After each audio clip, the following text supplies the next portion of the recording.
There's no feeling more intense than starting over.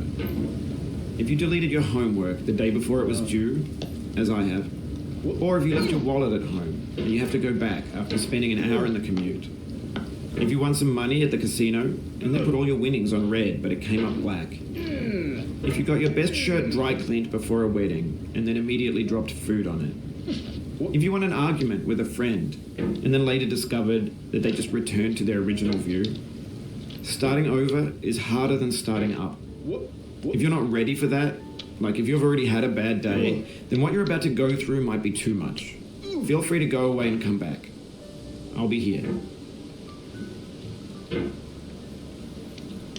Alright, thanks for coming with me on this trip. I'll understand if you have to take a break at any point. Just find a safe place to stop and quit the game. And don't worry, I'll save your progress, always. Even your mistakes. This game is a homage to a free game that came out in 2002, titled Sexy Hiking. The author of that game was Jazuo, a mysterious Czech designer who was known at the time as the father of B games. And B games are rough assemblages of found objects. Designers slap them together very quickly and freely. Shut up! And they're often too rough and unfriendly to gain much of a following. They're built more for the joy of building them than as polished products. In a certain way, Sexy Hiking is the perfect embodiment of a B game.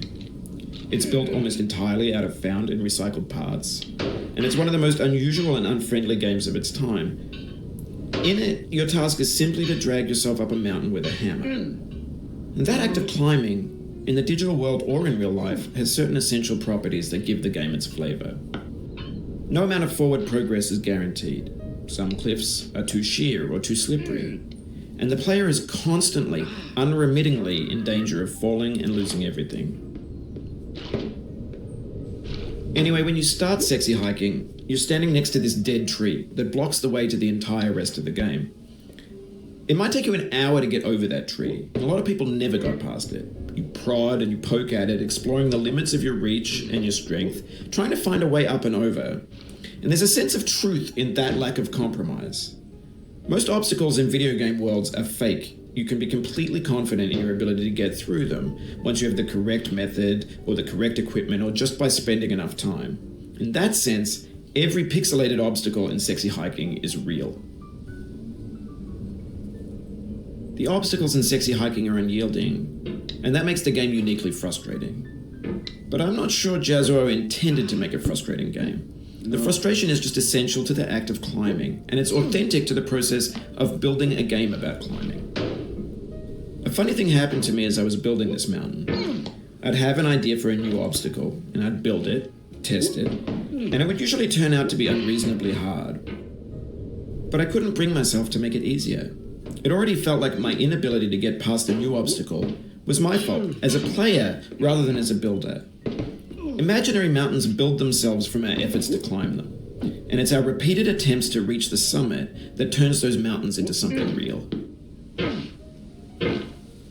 When you're building a video game world, you're building with ideas, and that can be like working with quickset cement. You mold your ideas into a certain shape that can be played with, and in the process of playing with them, they begin to harden and set until they're immutable, like rock. And at that point, you can't change the world. Not without breaking it into pieces and starting fresh with new ideas. For years now, people have been predicting that games would soon be made out of prefabricated objects.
Oh.